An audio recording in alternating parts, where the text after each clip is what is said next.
Hello and welcome to another edition of Toys from the Attic. For today's episode, I thought we'd take a look at something new. So for this go around, we're going to take a look at the Transformers Prime vehicon. So without further ado, let's open this bad boy up and take a closer look at it.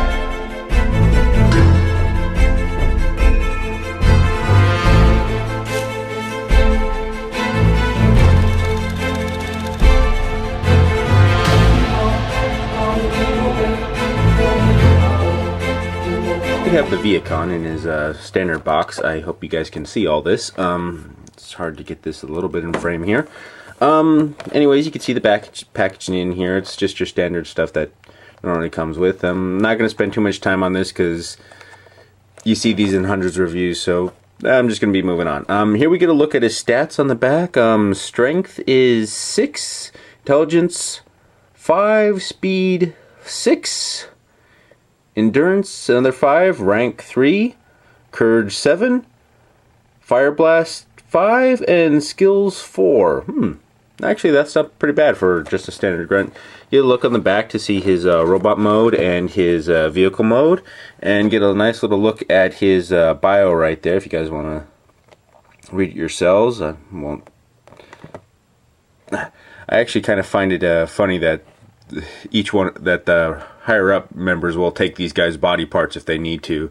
It's all part of being a Decepticon. Well, anyways, let's open this guy up and take a look at him.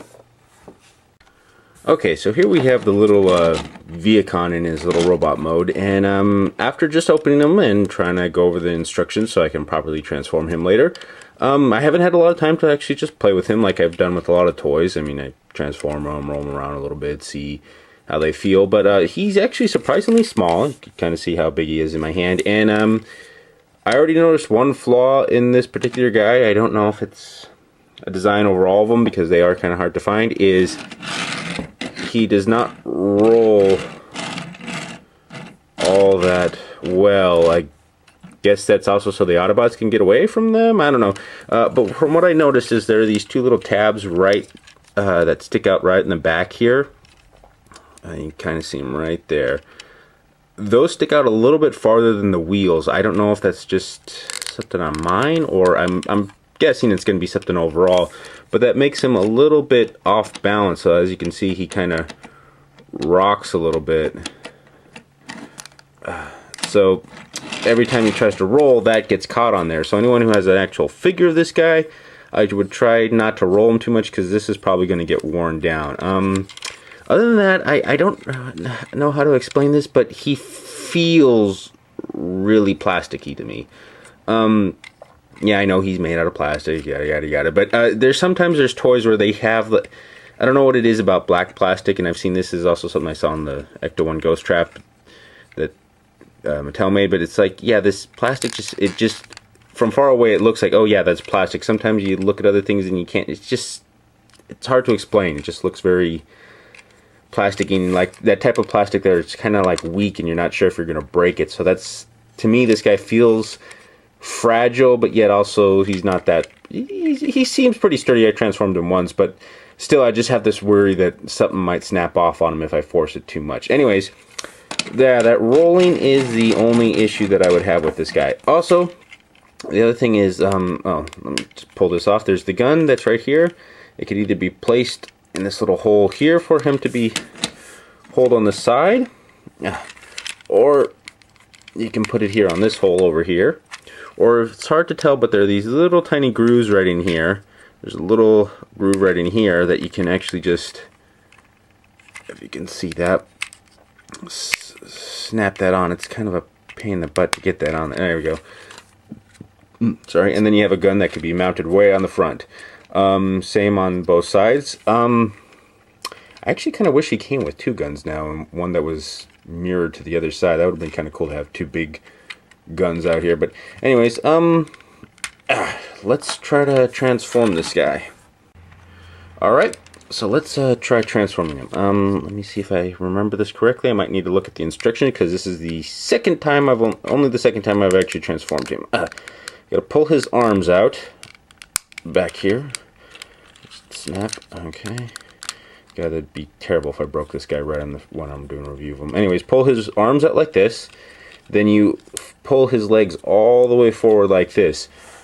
You know, actually, now that I think about it, you could actually probably double this as a mermaid type of transformation if you wanted to. I don't know.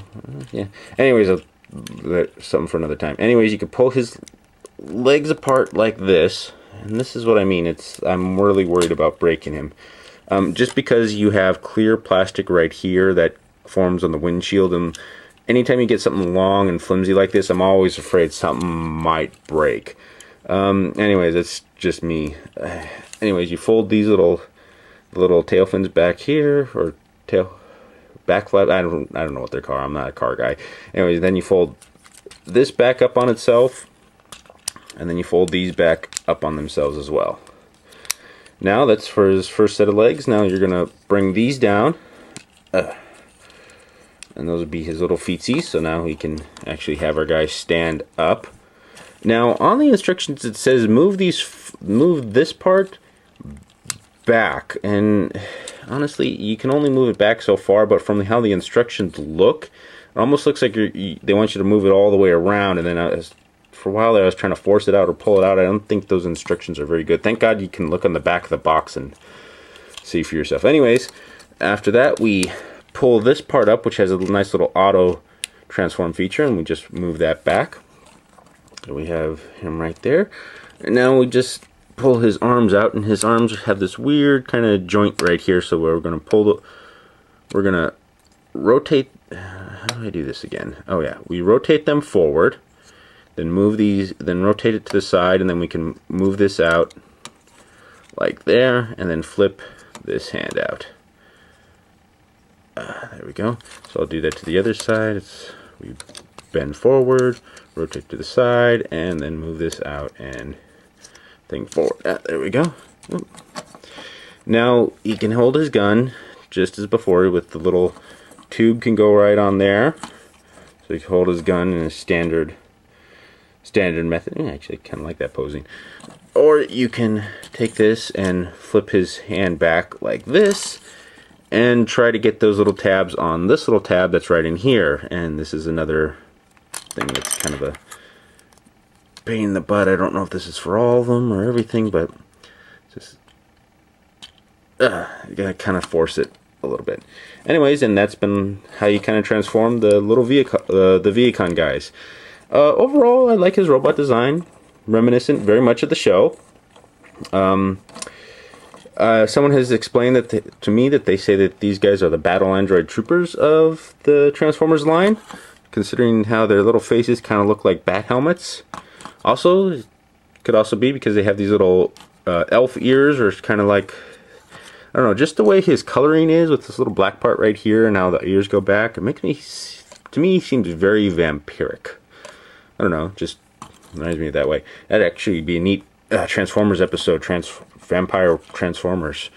Ooh, that would be a cool idea. Anyways, overall, he's pretty good. The only little flaw that I have is that little tiny one in the back, that these little things. See, these just go for his back of his back here. There's no need for those to be that long. I don't understand how that could have gone past the toy phase or the prototyping phase.